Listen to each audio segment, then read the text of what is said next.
더 스페셜 원이라는 별명을 가진 축구 감독이 있습니다. 한번 그의 인터뷰에서 자기가 스스로 나는 특별한 사람입니다라고 소개해서 이 언론들이 약간 거만하다, 그래서 약간 조롱조로 더 스페셜 원이라는 특별한 사람이라는 별명을 지어줬습니다. 근데 이 감독이 가는 곳마다 승리를 이끕니다. 2번에서 많게는 6번에 걸쳐서 우승컵을 그 팀에게 선물로 안겨줍니다. 그래서 나중에는 처음에는 그 별명이 조롱하듯이 생겼지만 나중에는 그 감독의 랜드마크처럼 그 별명이 따라 붙습니다. 근데 이 감독이 한 번은 토트넘을 맡아서 이 손흥민 선수가 전에 있었던 그 토트넘이라는 팀을 맡아서 경기에 나갔는데요. 처음에 전반전에 3대 0으로 이기고 있었습니다. 근데 후반전이 들어서자 내리 3골을 먹히고 3대 3으로 비기는 결과를 만들어내게 됩니다. 그러자 이 감독이 무척 화가 났습니다. 다 이긴 게임을 놓친 이 선수들을 향해서 정신력이 약하다고, 승리에 대한 집중력이 약하다고 크게 비판한 적이 있습니다. 이 감독은 진실로 승리에 목말랐습니다. 그래서 언제나 이 선수들에게 승리를 기대하며 승리를 가져올 것을 주문했죠. 이 땅의 어느 공동체도 패배하기 위해 모인 공동체는 없습니다. 어느 누구나 승리를 꿈꾸고 잘 되기를 바랍니다. 이는 교회도 마찬가지입니다.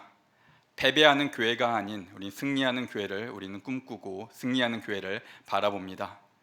교회의 머리 대신 우리 주님께서도 자신의 몸된 교회를 바라보시면서 교회가 싸움에서 이기기를 언제나 바라보십니다.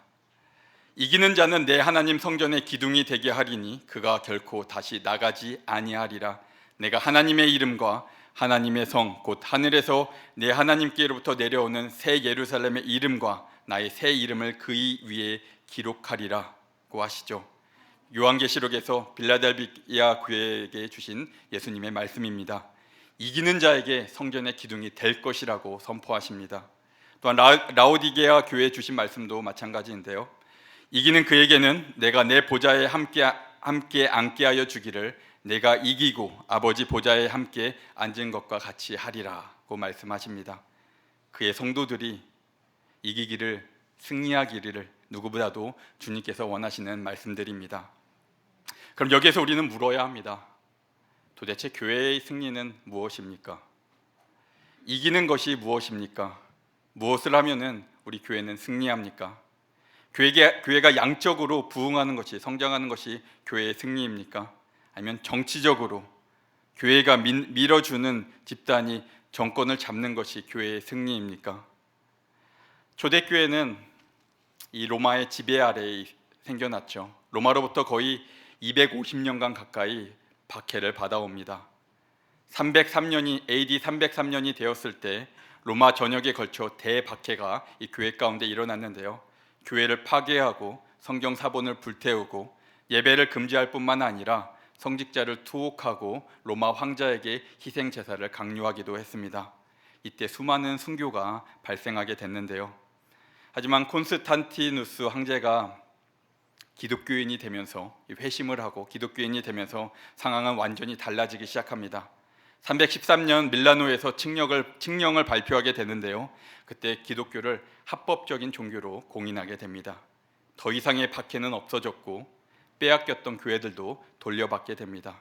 그리고 380년이 되었을 때는 더 나아가서 기독교가 이 로마의 국교로 공인화되기 시작합니다. 공식화됐죠. 저 변방 유대 지역에서 발생한 그 조그만 종교가 당시 천하를 제패했던 로마의 종교가 된 것입니다. 많은 이들이 이를 두고 세상을 향한 교회의 승리라고 말했습니다. 그리스도의 복음이 세상을 정복했다. 유명한 신학자인 유세비우스도 이 콘스탄티누스 황제를 하나님이 보낸 사람으로 묘사하며 기독교 공인을 하나님 나라의 역사적 승리로 보았습니다. 하지만 과연 이 승리가 이 교회의 승리일까요? 신학자 가운데 가장 위대한 신학자를 꼽으라면은 어거스틴을 꼽습니다. 그는 이 사건과 관련하여 다른 관점을 제공합니다. 이 하나님의 도성이라는 그의 책에서 로마와 하나님의 도성을 확실히 분리시키고 있습니다.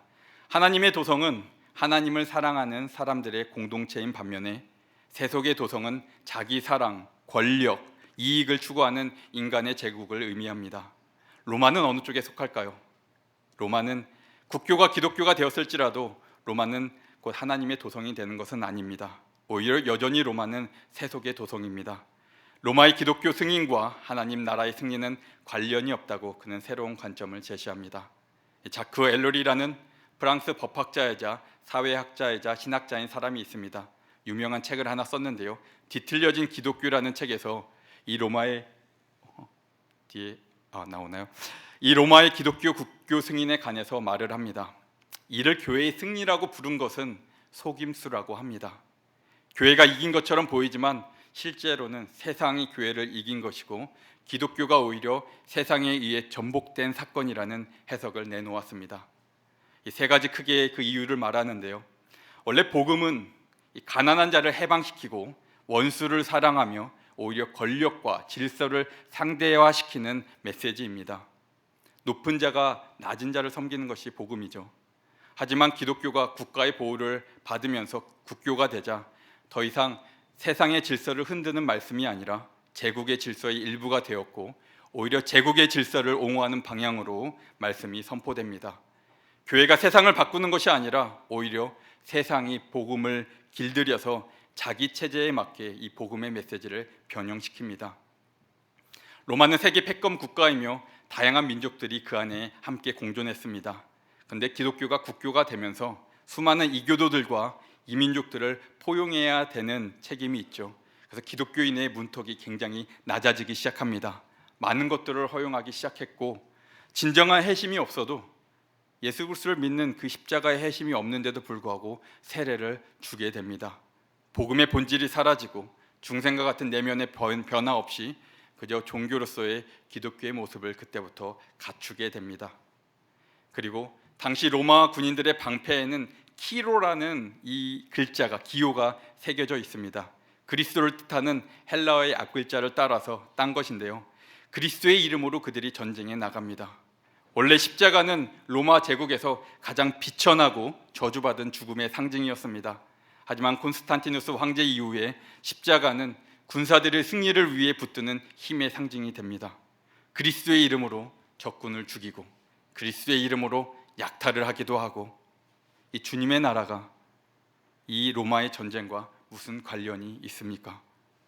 초기 기독교 공동체는 자유로운 공동체였습니다.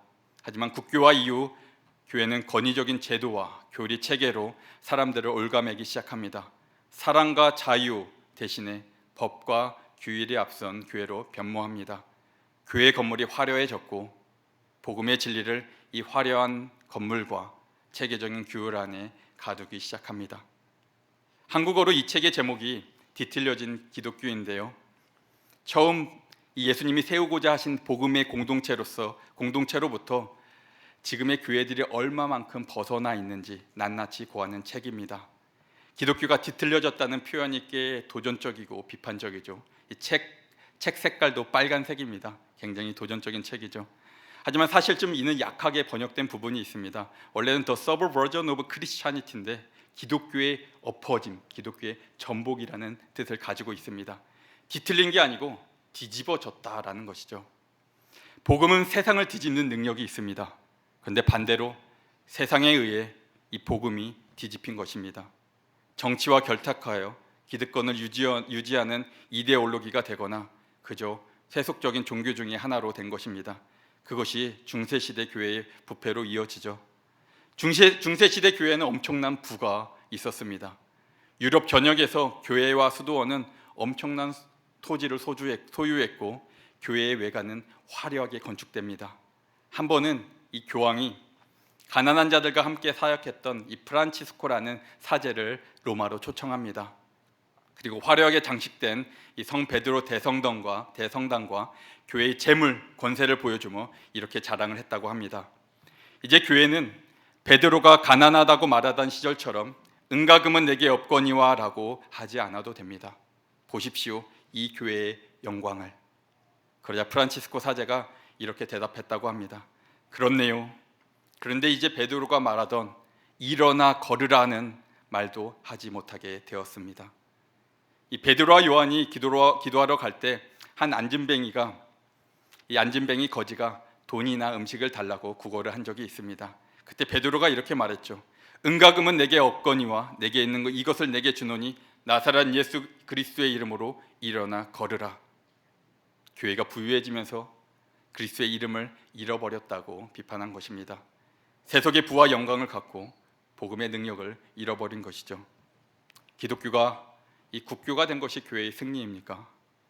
회원들이 많아지고 교회 건물이 화려해지고 권력과 이 부를 갖는 것이 교회의 승리입니까? 예수 그리스도의 이름을 내세워서 상대방을 짓누르고 전쟁에서 승리하는 것이 교회의 승리입니까? 중세시대에 영광의 신학이라는 말이 유행했던 적이 있습니다. 하나님의 임재를, 하나님의 함께하심을 눈에 보이는 승리에서 먼저 증명해 보이려는 태도입니다. 신앙을 눈에 보이는 성공, 규모, 화려함으로 판단합니다. 잘 되면 축복이고 믿음이고 안 되면 믿음이나 기도가 부족한 것이라고 합니다. 영광의 신학은 숫자, 건물, 재정, 명성, 건강 같은 것의 결과를 하나님의 임재 증거로 삼습니다. 그래서 신학의 조급함, 그리고 비교, 자랑을 낳고 그래서 간증을 하며 언제나 하나님께서 나에게 축복하신 것을 간증을 하고 실패나 눈물은 숨기게 됩니다. 그래서 교회들이 가난한 이들은 숨긴 채 웅장한 건물을 지어놓고 하나님의 영광을 노래합니다. 프란치스코 앞에서 교황이 이야기하듯 이 하나님의 영광을 보라, 이 교회의 영광을 보라. 하지만 진실로 이 처음 생겨난 초대교회는 그러지 않았습니다. 3세기 중반 로마 황제 발레리아누스 시대에 교회에 탄압이 있었는데요. 로마 총독이 이 교회의 지도자를 처형한 후 교회의 불을 몰수하려고 이 수석 집사인 이 라렌시오 집사를 불러서 교회의 보물을 3일 안에 가져오라고 명합니다.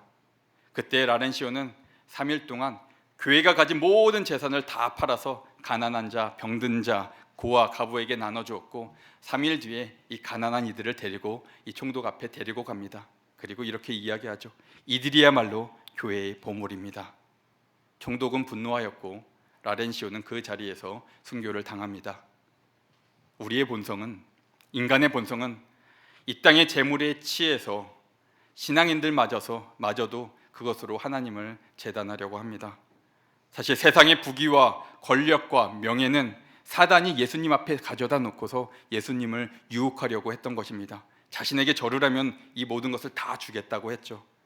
사단이 얼마나 강교한지 자신의 모습을 나타내면은 교회가 긴장하니까 자신의 모습을 철저히 감추고 하나님이 주시는 것 마냥 올무를 놓습니다. 그리하여 깨어있지 못한 교회는 세상 것을 취하여 하나님의 것이다 라고 말합니다. 하나님께 영광이라는 표어를 내세워 놓고 멋진 건축물을 지으며 재물을 창고에 쌓아두고 있습니다. 하나님의 영광을 핑계로 아마 자신들의 그 깊은 욕망을 실현해내는 것이겠죠. 우리가 교회를 누군가에게 소개할 때 큰 교회면 큰 교회일수록 이 건물이 크면 클수록 뭔가 자부심이 느껴지지 않습니까? 우리 교회 얼마나 대단한지 보라, 내가 다니는 교회야, 우리 성공한 교회야 라는 그 무의식이 우리 가운데 있지 않습니까? 그리스도의 보물인 성도를 자랑하는 것이 아니고 이 십자가를 자랑하는 것이 아니라 보여지는 외관을, 보여지는 것들을 자랑하고 싶은 것이 우리의 속마음이지 않습니까? 하지만 그곳에서 예수 그리스도의 십자가는 감추어집니다.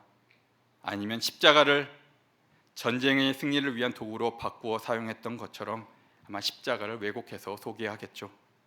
사랑하는 성도 여러분, 이 무엇이 이 교회의 승리입니까? 하나님께서는 진실로 하나님의 백성들이 승리하기를 원하십니다. 그리고 이기기를 바라십니다.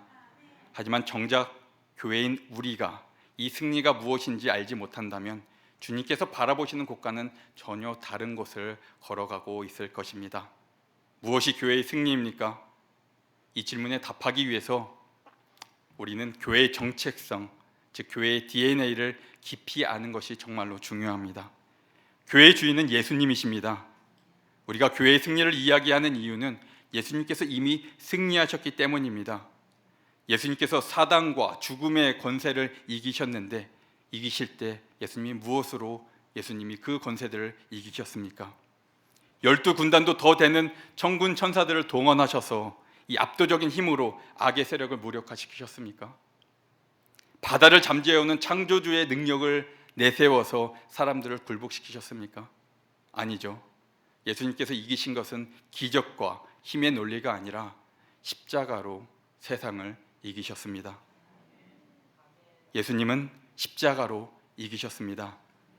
우리 오늘 본문 말씀인데요, 우리 한 번만 우리 한 목소리로 같이 읽어볼까요? 읽겠습니다. 또 범죄와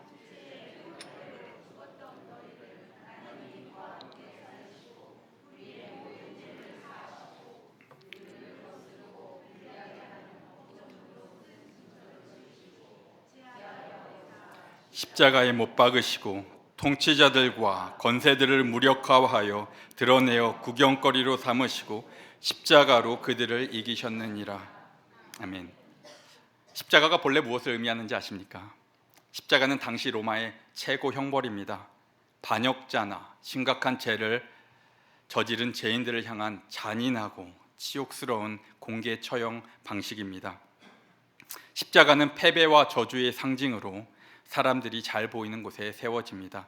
발가 벗겨진 채로 최고의 수치와 최고의 고통을 주는 것이 이 십자가입니다. 자 보라 저 흉악스러운 죄인을. 사람들의 눈에 보이는 것은 십자가에 달린 충악자의 수치와 그 비참함입니다. 실제로 지나가는 자들이 십자가 위에 발겨 벗겨진 채 아무런 힘도 없이 숨만 겨우 붙어 계시는 예수님을 향하여 네가 하나님의 아들이라며 스스로를 구원해봐 라고 조롱을 합니다. 사람들의 영적인 눈은 가리워져 있죠. 예수님이 지신 십자가가 곧 자신들이 마지막 날에 받게 될 형벌을 가리킨다는 것을 알지 못합니다. 오히려 십자가 위에서 그들을 예수님께서 바라보시며 이렇게 말씀하시죠. 아버지여 저들을 사하여 주옵소서. 자기들이 하는 것을 알지 못하나이다. 예수님께서 십자가에 달리실 때 세상은 이 공중권세 잡은 사단 마귀는 승리감에 도취되어 있었습니다. 사단은 예수님이 오셨을 때 온갖 달콤한 유혹들로 예수님을 넘어뜨리려고 했죠. 하지만 그를 이기지 못하자 전략을 바꾸어 버립니다. 그를 따르는 한 제자를 충동시키고 그리고 그 땅의 지도자들과 군중들을 충동시켜 십자가에 매달 생각을 합니다. 내가 구원코자 하는 백성들로부터, 내가 거둔 제자로부터 버림받은 기분이 어떠하신가? 내 말을 진작에 듣지. 사단의 승리였죠. 죽음의 권세 아래로 예수님을, 하나님의 아들 예수를 밀어넣은 것입니다. 하지만 사단은 몰랐죠. 자신이 그토록 신뢰했던 이 죽음의 권세가 예수님 앞에 무릎 꿇을 줄은 추호도 몰랐습니다. 아니, 예상했을 수도 있습니다. 하나님의 아들이시니까 하나님이 살리시는 것은 일도 아니겠지. 하지만 그는 그것이 무슨 의미가 되는지는 전혀 몰랐습니다. 그분의 십자가가 그분을 믿고 따르는 자들의 이 십자가가 된다는 것, 그분의 부활이 그분을 따르는 교회의 부활이 된다는 것을 전혀 알지 못했습니다. 아마 사단이 그 사실을 알았다면 필사코 사람들로부터 오히려 사단이 예수님을 보호했을 것입니다. 자신이 올무로 가져온 십자가가 수치와 저주의 상징이 아니라 이 생명과 사랑의 상징으로 완전히 바뀌어 버린 것입니다. 적어도 그는 여전히 자기가 인간들보다는 위에 있다고 생각했고 모든 인간들을 고발하여 모든 인간들을 제2 구렁텅이로 몰고 갈 속셈이었는데 그 앞에 이 교회라는 존재가 딱 세워져 버린 것입니다. 너는 베드로라. 내가 이 반석 위에 내 교회를 세우리니 음부의 권세가 이기지 못하리라. 예수님이 교회를 그렇게 세우셨죠. 교회는 예수 그리스도의 몸, 곧 역사 가운데 존재하시는 예수 그리스도의 그 자체를 가리킵니다. 죄 앞에, 죽음 앞에, 그리고 심판주가 되시는 하나님 앞에 교회는 예수 그리스도로 서 있는 것입니다. 이 사단은 영적 존재이지만 그 또한 죄와 사망의 법에 있는 자로 마지막 심판을 향해 나아가는 피조물에 불과합니다. 하지만 더 이상 우리는 아니죠. 오늘 말씀이 우리에 대해서 무엇이라고 증거합니까? 범죄와 육체의 무할례로 죽었던 너희를 하나님이 그와 함께 살리시고 우리의 모든 죄를 사하시고 우리를 거스르고 불리하게 하는 법조문으로 쓴 증서를 지우시고 제하여 버리사 십자가에 못 박으시고, 우리 죄를 말하는 모든 증거가 적힌 법조문이 있습니다. 그 법조문이 있는 한 우리는 죄와 사망의 권세 아래서 의로운 재판장이 되시는 하나님의 심판을 받게 됩니다. 법조문이 심판해야 된다라고 명백하게 낱낱이 고하고 있으니까요. 그게 우리의 운명입니다. 하지만 그 법조문을 예수님께서 함께 가지시고 십자가에 달리신 것입니다. 예수님의 형벌과 함께 그 법조문이 사라진 것입니다. 과거에 있던 우리들의 죄뿐만이 아니고 앞으로 그곳에 적힐 모든 증거들이, 제 증거들의 효력이 완전히 사라져 버린 것입니다. 그래서 로마서에서 바울은 이렇게 이야기하죠. 그러므로 이제 그리스도 예수 안에 있는 자에게는 결코 정죄함이 없나니 이는 그리스도 예수 안에 있는 생명의 성령의 법이 죄와 사망의 법에서 너를 해방하였음이라. 사단에게 없는 생명이 우리 안에 주어진 것입니다. 승리의 전리품이죠. 그게 교회이고 예수님이 죽음으로부터 이기신 승리가 이미 우리 교회 안에 있는 줄 압니다. 승리가 어디에서부터 옵니까? 승리는 바로 이 주님의 십자가로부터 옵니다. 세상이 자신의 무기라고 생각했던 그 십자가로 예수를 공격했더니 그 십자가가 거꾸로 세상을 향합니다. 예수님께서 십자가로 세상을 이기신 것입니다. 하나님의 말씀에 순종하심으로 승리에 도취되어 있는 자들을 드러내시고 그 판을 완전히 뒤집어 엎어 버리신 것이죠. 교회의 승리는, 교회의 DNA는 바로 이 십자가입니다. 그래서 교회는 이 십자가의 DNA가 흐르고 있습니다. 십자가는 우리에게 성취된 것이기도 하지만 여전히 십자가는 우리가 따라야 될 모범이고 정체성이 됩니다. 십자가를 따를 때 진짜 승리가 교회에 있고, 반대로 이 DNA를 거스르고 사단이 쓰는 방식을 취할 때 교회는 거꾸로 이기는 능력을 상실하게 될 것입니다. 그래서 우리 이렇게 한번 선포해 볼까요? 예수께서 십자가로 이기셨습니다. 네, 이 십자가의 DNA가 여러분 안에 깊이 새겨지기를 주님의 이름으로 부탁드립니다. 두 번째인데요, 이 십자가는 피하는 것이 아니라 제2 한복판 가운데로 나아가는 창 끝입니다. 제2 한복판에 꽂히는 창 끝이 바로 이 십자가입니다. 영광의 신학은 아픔과 실패를 가리기 위해 좋은 말들로 포장합니다. 하지만 십자가는 오히려 그 아픔을 들추어내고 고백합니다. 영광의 신학은 실패와 고통을 외면하지만 십자가는 고통과 죄의 현실을 마주하며 그 핵심 가운데로 나아갑니다. 이 아마겟돈이라는 영화가 오래전에 있었죠. 지금 우리 청년들은 모를 수도 있는데요, 지구를 향해 소행성이 날아옵니다. 궤도를 추적한 결과 정확히 지구를 향해 날아오고 있어서 충돌을 피할 수가 없습니다. 지구 멸망이죠. 이 충돌을 막기 위해서 특공대가 조직됩니다. 그 특공대에는 우주인들만 있는 것이 아니고 땅을 아주 잘 파는 기술자들도 포함됩니다. 소행성을 파괴하기 위해서 핵폭탄을 터뜨릴 것인데, 이게 겉에서 아무리 표면에서 터뜨려도 큰 영향력이 없으니까 그 소행성의 땅을 깊이 파서 그 핵심까지 이른 다음에 핵폭탄을 집어넣어 터뜨리려고 하는 계획입니다. 그래서 이 기술자들을 데리고 그 소행성에 안착을 하죠. 이들이 한 것은 땅을 깊숙이 파고 소행성의 중심에 가까이 이르렀을 때 핵폭탄의 구멍에 핵폭탄을 집어넣습니다. 중심에서 폭탄이 터졌고 이 소행성이 반으로 가까스로 갈라지면서 가까스로 지구를 피해갑니다. 중심에 가까이 갈수록 그 파괴력은 엄청나죠. 겉에서 아무리 막 때리고 놀아봤자 아무런 영향력이 없습니다. 이것이 바로 십자가입니다. 예수님께서 걸어가신 그 길, 비아돌로로사라고 하는 그 길은, 예루살렘에 가면 비아돌로로사라는 그 명칭의 길이 있습니다. 예수님께서 십자가를 지시고 걸으셨던 그 길을 말하는데요, 그 길로 많은 순례자들이 따라갑니다. 그 길은 죄의 심판을 의미하는 형벌의 중심으로, 최고 그 심장부로 나아가는 길입니다. 그리고 십자가를 그 한복판에 꽂으신 것이 예수님이십니다. 단단한 바위라도 그 중심이라고 하는 곳에 못을 박아 넣으면 거짓말처럼 한순간에 쩍 갈라집니다. 여느 때처럼 자신이 승리했다고 생각한 죄와 사망의 권세가 이 예수 그리스도의 십자가로 인해서 균열이 가기 시작한 것입니다. 그래서 십자가를 지는 이들은, 십자가를 지는 교회는 결코 눈앞의 문제를 피하지 않습니다. 문제를 피하면 잠시 외면할 수 있지만 결코 그 문제를 해결할 수는 없습니다. 해결하지 못한다면 그 문제가 다가올 때마다 교회는 능력을 잃어버린 채 그 속에 기속됩니다. 하나님, 이 문제가 교회를 지나가게 하시옵소서. 숨죽인 채 기도하며 하나님의 도우심만을 기다리고 있는 것이 교회가 됩니다. 그런데 아마 사단은 그런 교회의 모습을 보면서 거봐, 아무것도 못한다니까 라고 신나하지 않을까요? 생각해 봅시다. 교회가 무엇입니까? 뭐가 두려워서 숨죽인 채, 잔뜩 움츠린 채 구원을 바라는 생쥐처럼 벌벌 떨고 있어야 합니까? 이 죽음이 두렵습니까? 음부의 권세가 어쩌지 못하는 교회인데 이 죽음이 두렵습니까? 오히려 죽음이 교회의 눈치를 봐야 하는 것이 아닙니까? 저들은 마지막 때에 모두 예수와 같이 부활할 자들인데 오히려 죽음이 교회의 눈치를, 이 성도들의 눈치를 봐야 하지 않습니까? 잃을 것이 많아서 두렵습니까? 이 발렌시아 황제 앞에서 순교당한 라렌시오 수석 집사가 통곡할 일입니다. 창고에 쌓아둔 보물이 많으면 많을수록 잃을 것이 당연히 두렵습니다.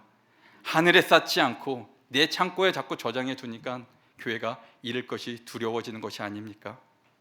십자가를 진다는 것은 두려워하지 않고 눈앞에 있는 문제들과 도전들 가운데로 당당히 나아가는 것입니다. 주변에서 알짱거리는 것이 아니라 정확히 이 골리앗 앞으로 뚜벅뚜벅 걸어갔던 다윗처럼 그 앞으로 나아가는 것입니다. 정확히 바라보고 그 문제의 핵심을 꿰뚫고 그 자리에 자신의 십자가를 가지고 나아가는 것입니다. 주님께서 교회를 그렇게 세우지 않으셨습니까? 가만히 앉아서 구원을 기대하며 기도하는 자들로 세우신 것이 아니라 자기 십자가를 지고 세상을 향해 담대히 나아가는 자들로 세우신 것이 바로 우리 교회입니다. 어느 한 청년이 대학 시절 자신의 일기장에 이런 구절을 쓰게 됩니다. 결코 놓치지 말아야 하는 것을 얻기 위해 언젠가는 놓아야 할 것을 포기하는 사람은 현명한 사람이다. 결코 놓치지 말아야 하는 것을 얻기 위해서 영혼을 말하죠. 하나님이 주시는 영혼을 말하죠. 언젠가는 놓아야 할 것을 포기하는 이 땅의 것들을 이야기하죠. 그런 사람은 현명한 사람이다. 짐 엘리엇이라는 청년이 쓴 것인데요, 이 선교사에 대해서 한 번쯤은 이름을 들어보셨을 것이라 생각합니다. 엘리엇은 청년 때부터 글을 잘 썼고 재능 있는 연설가였고 교사였다고 합니다. 미국의 명문 위튼 대학에 수석으로 졸업할 만큼 수재였고 레슬링부의 챔피언인 만큼 그 사람들의 영웅이었습니다. 누구보다도 미래가 촉망받는 청년이었죠. 그러던 그가 기도하던 중에 남아메리카의 선교로 부르심을 느낍니다. 에콰도르 선교사와 교제를 시작하면서 그곳에 한 부족이 있는데, 잔인한 부족이 있는데 아직까지 한 번도 복음을 전해 들은 적이 없다는 소식을 듣고 그 아우카 부족을 품고 기도를 합니다. 그리고 그런 준비를 수년 동안 하고 어느 날 작은 비행기를 타고 5명의 젊은이들이 아우카 부족이 발견된 강가에 착륙을 하게 됩니다. 그곳에서 텐트를 치고 부족원들이 오기만을 기다리는데요, 선교본부에서 수시로 연락을 주고받고 그들에게 연락이 오기를 기다립니다. 그런데 5일이 지나도 연락이 통 없는 것입니다. 그래서 조사단을 파견하고 그 비행기가 착륙한 지점에 가봤더니 그 5명의 젊은 선교사들이 이 창과 활을 맞고 그 자리에서 모두 죽임을 당한 것입니다. 그들은 또한 선교사들의 옷에서 총을 발견했는데 그 총이 발사된 흔적이 전혀 없었다고 합니다. 그 소식이 미국 사회에 전해졌고 많은 이들이 너무나도 안타까워합니다. 그 당시 유명한 라이프지와 타임지도 이 대서특필했는데요, 그들의 결론은 What a unnecessary waste입니다. 얼마나 이 불필요한 낭비인가. 미래가 촉망받던 젊은이들이 아무런 결과도 만들어내지 못하고 죽임을 당한 그 사건을 보고 그들의 재능과 노력과 미래가 아깝다고 비판한 것이죠. 어느 한 기자가 이 짐 엘리엇의 아내에게까지 찾아가서 이렇게 말합니다. 얼마나 아깝습니까? 그때 그의 아내가 그의 기자에게 이렇게 이야기합니다. 이 낭비라니요, 왜 그런 말씀을 하십니까? 나의 남편은 어렸을 때부터 이 순간을 위해 준비된 사람입니다. 내 남편은 이제 꿈을 이룬 것입니다. 이후로 다시는 내 남편의 죽음을 낭비라고 하지 마십시오. 그 뒤로 그때 죽음을 당했던 젊은이들의 아내들이 다시 아우카 부족의 선교사로 나갑니다. 1년간 간호사로 훈련을 받고 아우카 부족에게 나아가는데요, 잔인했던 그들도 이 여성들만은 해치지는 않았습니다. 그들에게 나아갔고 그들에게 수년간 헌신하며 아픈 이들을 돌보았습니다. 그러던 어느 날 이 아우카 부족의 추장이 그 짐 엘리엇의 아내 엘리엇 선교사에게 이렇게 묻습니다. 당신들은 누구이고 우리를 위해 이렇게 애쓰고 수고해 주시는 이유가 무엇입니까? 그때 부인은 이렇게 대답합니다. 나는 5년 전에 당신들이 죽인 그 남자의 아내입니다. 그러나 하나님의 사랑 때문에 여기에 오게 되었습니다. 부인의 말을 들은 아우카족이 그때부터 복음을 받아들이기 시작합니다. 그 부족 모두가 예수 그리스도를 영접했고, 그 당시 아우카족의 주장이었던 사람이 빌리 그레함이 주도하는 한 예배에서 이렇게 간증을 했다고 합니다. 우리들은 그분들에게서 복음을 받고 하나님을 믿게 되었습니다. 그 젊은이들의 희생이 아니었다면 우리는 아직도 그렇게 살아있을 것입니다. 그분들의 죽음으로 인해 우리들은 빛을 보게 되었습니다. 우리도 오래 살기를 원하지 않습니다. 그저 주님처럼, 그분들처럼 살기를 원합니다. 이 십자가는 피하는 것이 아니죠. 십자가는 나를 겨누는 그 창끝을 향해 나아가는 것입니다. 왜냐하면 십자가는 뒤집어 버리는 힘이 있거든요. 그 중심에 십자가를 꽂을 때 세상의 권세와 악의 권세는 쪼개집니다. 사단은 언제나 실수하죠. 그 십자가에서 예수님을 십자가에 박으면서 실수했는데, 이때도 저 젊은 선교사들이 복음을 전한다고 안 되겠다, 말도 꺼내지 못하도록 죽여버리자, 그들에게 창끝을 겨누죠. 그리고 그들이 승리했다고 도취되어 있는 순간에 십자가는 언제나 그들을 뒤집어 버립니다. 이 십자가의 능력을 우리 성도님들은 믿으십니까? 이것이 언제나 주님의 방식이었고 또한 우리 교회의 방식이 되어야 되는 줄 압니다. 우리 한번 이렇게 고백해 볼까요?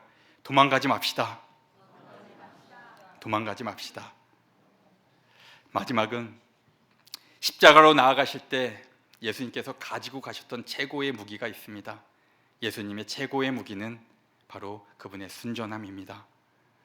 죽음의 권세는 오직 이 죄인들에게만 영향력이 있습니다.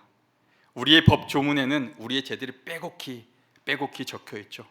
이 마지막 심판 때에 서게 되는데 나는 자신이 있다, 하늘을 향하여 한 점 부끄러움이 없다 하시는 분들이 계십니까? 그런 자신 있는 분이 계십니까? 사단이 여태까지 웃었던 이유는 이 세상 그 누구도 이 죄와 사망의 권세로부터 자유로운 영혼이 없기 때문입니다. 이 사단의 역할이 무엇인지 아십니까? 사단은 참모하는 자, 모함하는 자입니다. 인간들이 죄를 범하자 그가 얼마나 좋아했는지요. 사단은 그 시기심에, 사단이 인간을 시기합니다.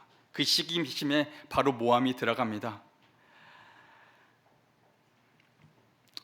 그래서 시기와 사단이 인간을 얼마나 질투하냐면, 자신은 이미 실패자였고 하늘로부터 쫓겨난 자입니다. 그래서 에덴 동산에서 아담이 선악과를 먹었을 때 사단이 얼마나 통쾌해했는지요.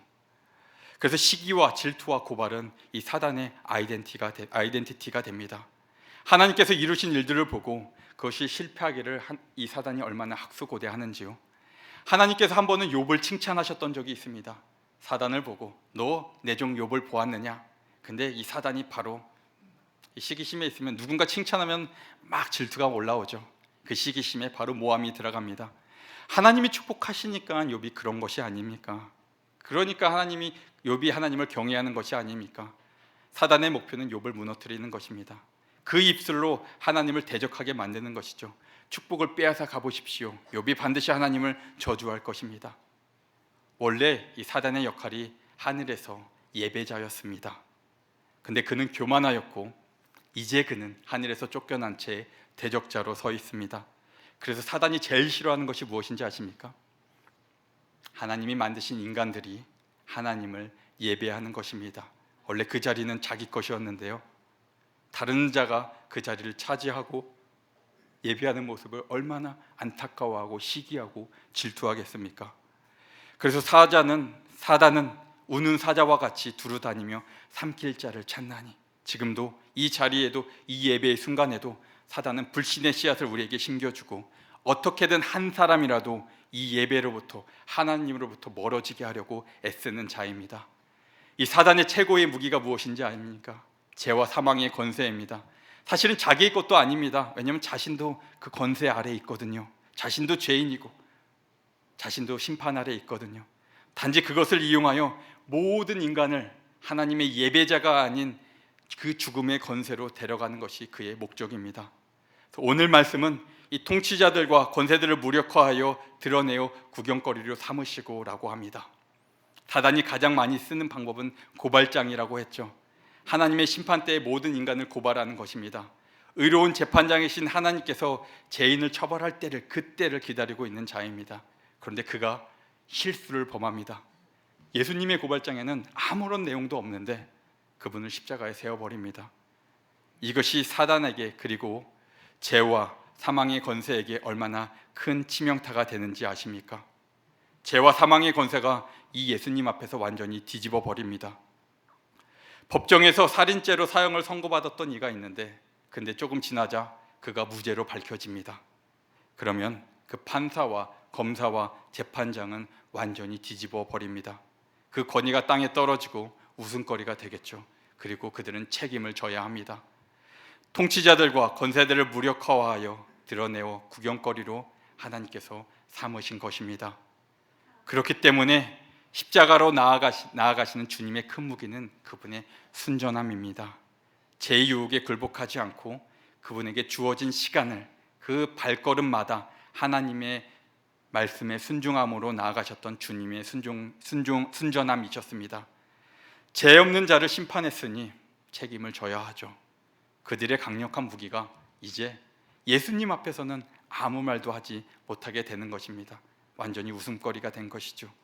그리하여 십자가를 지는 자들이 약해 보이나 강한 것은 그 순전함에서 옵니다.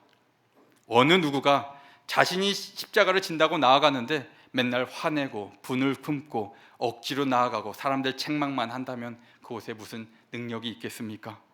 기꺼이 자신의 사명으로 받아들이고 사람이 아닌 하나님 앞에 순종함으로 나아갈 때 뒤집는 능력이 그 안에 있지 않겠습니까? 그래서 십자가를 지는 자들이 가져야 할 것은 반드시 이 순전함이 필요합니다. 가족 중에 혹시 믿지 않는 분들이 계시죠? 먼저 믿게 된 자로서 복음을 전할 때가 있습니다. 하지만 복음을 전하는 사람이 말과 행동으로 상처를 주는 사람이라면 오히려 자신이 이 복음을 가로막는 자가 되는 것이 아닙니까? 그래서 십자가는 자기를 부인하는 것부터 시작합니다. 내 상처, 내 분노, 이것들을 주님의 십자가 앞에 내려놓지 못하고서는 우리는 주님의 십자가를 결코 질 수가 없습니다. 제 주변에 몸이 아파 집에서 요양을 하는 분이 계신데요, 사실 회복을 기대하면서 항상 죽음을 두려워하는 분입니다. 그분과 종종 메시지를 주고받을 때 그분이 고백하기를 예수님을 정말로 만나고 싶다라고 합니다. 아직 주님에 대한 확신이 없고 믿고 싶은 마음은 간절한데 주님을 만나지 못하고 있는 것입니다. 그런데 이야기를 하다 보면 그 안에서 발견되는 것은 그분 안에 부모에 대한, 어머니에 대한 분노가, 그 화가 담겨 있는 것입니다. 어머니는 한 교회에 매우 열심히 있는 권사님이십니다.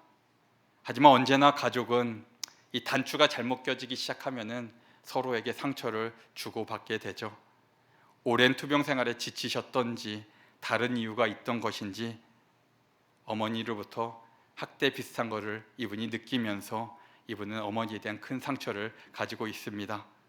예수님께로 나아가야 되는 그 길목에 이 권사님이라고 하는 그분에 대한 화가 가로막고 있는 것이죠. 그것이 참으로 안타깝습니다. 믿음의 사람들이 하는 말, 행동 하나하나가 때로 복음이 일하지 못하도록 방해를 합니다. 하지만 그럼에도 불구하고 그분의 예수님을 정말로 만나고 싶습니다라고 하는 그 말에 소망이 있는 줄 압니다. 우리 주님은 순전하시고 우리 주님이 지으신 그 십자가는 그 방해조차 이겨내시고 그분께 나아갈 줄로 믿습니다. 예수님의 무기는 순전함, 즉 순종이셨습니다. 반대로 교회가 순전하지 않은 채로 무언가를 한다면 분명히 사단에게 공격거리를 제공합니다. 다윗이 범죄하였을 때 나단 선지자가 그 앞에 가서 했던 말이 있습니다. 이 일로 말미암아 여호와의 원수가 그게 비방할 거리를 얻게 하였으니, 다윗의 범죄로 인해서 여호와의 원수가 비방할 거리를 갖게 되었다고 합니다. 그리고 다윗의 죄를 지목하죠. 사단은, 여호와의 원수인 사단은 하나님의 자녀들의 죄를 누구보다도 잘 알고 누구보다도 잘 이용합니다. 그래서 교회는 십자가를 지을 때 누구보다도 순전해야 합니다.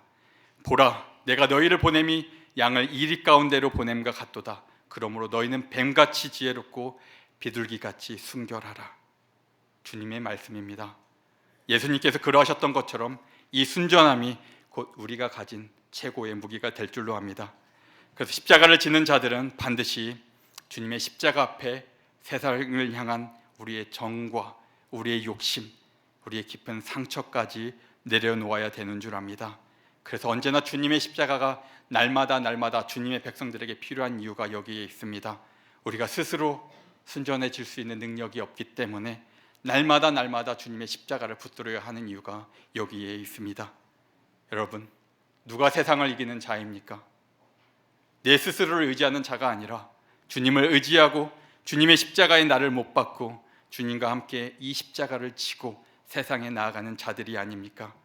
이곳에 교회의 승리가 있고 세상이 심지어 죽음의 건서마저 두려움에 떨 줄로 압니다. 승리의 DNA를 가지고 살아가는 자들, 곧 우리 풍성한 교회가 되기를 주님의 이름으로 간절히 축원합니다. 세 가지를 말씀드렸습니다. 처음에 기억나시나요? 따라해 볼까요? 예수님께서 십자가로 이기셨습니다. 이 십자가의 DNA가 우리 것이 되는 줄 압니다. 두 번째는 십자가는 문제를 마주하고 핵심을 향해 나아갑니다. 따라해 볼까요? 십자가는 핵심을 향해 나아갑니다. 마지막, 십자가를 지는 자의 최고 무기는 순전함입니다. 사랑하는 성도님들, 이 십자가의 DNA가 이미 여러분 안에 심겨져 있습니다. 세상이 여러분의 십자가를 뒤집도록 내버려 두지 마십시오. 사용도 안 하고 가만히 내버려 두면 어느새 세상은 내 삶 속에 찾아와 여러분의 십자가를 뒤집어 버릴 것입니다. 주님의 말씀에 순종함으로 십자가를 지고 세상을 뒤집는 자들이 되십시오. 그런 풍성한 교회 성도님들 되기를 주님의 이름으로 부탁드립니다. 끝난지 아시지만 좀 남았습니다. 짐 엘리엇은 이 성령으로 충만했던 대학 시절 이렇게 일기장에 기록합니다. 주님, 성공하게 하소서. 높은 자리에 오른다는 것이 아니라 제 삶이 하나님을 아는 가치를 드러내는 전시품이 되게 하소서.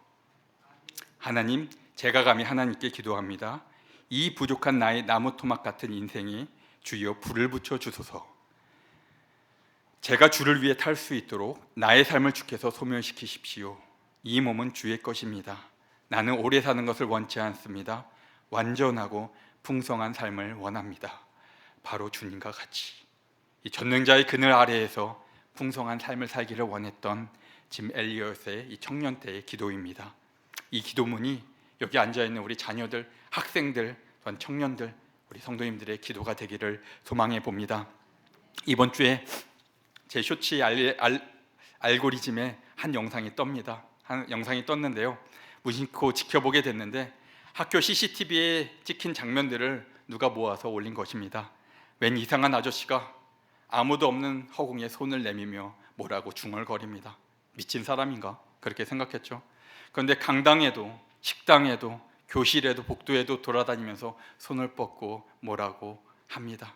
그래서 뭐 하는가 봤더니 이 학생들이 오기 전에 각 곳을 돌아다니면서 기도를 합니다. 한 흑인 선생님이셨는데요, 일찍 학교에 갔으면 우리는 보통 사무실에 앉아서 커피를 마시고 수업 준비를 하며 그렇게 보게 되겠죠. 근데 이 아이들을 얼마나 사랑했으면, 학교를 얼마나 사랑했으면 저렇게 찾아다니면서 기도를 하겠습니까? 그 영상에서 그분이 진 십자가가 보입니다. 예수님을 사랑하는 마음으로 그 마음을 대신하여 이 학생들을 위해 기도합니다. 하나님의 사랑이 저 선생님들을 향해 통해 저 학교로 흘러가지 않겠습니까? 그 선생님이 세상을 이기는 자가 아닙니까? 풍성한 교회 성도님들에게도 이러한 세상을 이기는 믿음이 있기를 소원하며 오늘 마지막 이 성경 구절로 말씀을 마치기를 원합니다. 우리 한번 내 마음에 선포하는 마음으로, 또한 옆에 성도님들에게 주는 겉면의 마음으로 같이 읽고 오늘 말씀을 마치도록 하겠습니다. 함께 읽겠습니다. 사망아, 너희 승리가 어디 있느냐? 사망아, 내가 쏘는 것이 어디 있느냐? 사망이 쏘는 것은 죄요, 죄의 권능은 율법이라. 우리 주 예수 그리스도로 말미암아 우리에게 승리를 주시는 하나님께 감사하노니. 넘겨주세요. 그러므로 내 사랑하는 형제들아, 견실하며 흔들리지 말고 항상 주의 일에 더욱 힘쓰는 자들이 되라. 이는 너의 수고가 주 안에서 헛되지 않은 줄 압니다. 아멘. 기도하겠습니다. 존귀하신 하나님, 주님의 십자가가 이 교회의 십자가입니다. 언제나 주님의 바람대로 승리하는 교회가 되게 하여 주시옵소서. 두려워 떠는 자들이 아닌 당당함으로 세상을 품고 주님의 십자가로 이기며 나아가는 교회 되게 하여 주시옵소서. 우리의 승리 되시는 예수님의 이름으로 기도드립니다. 아멘.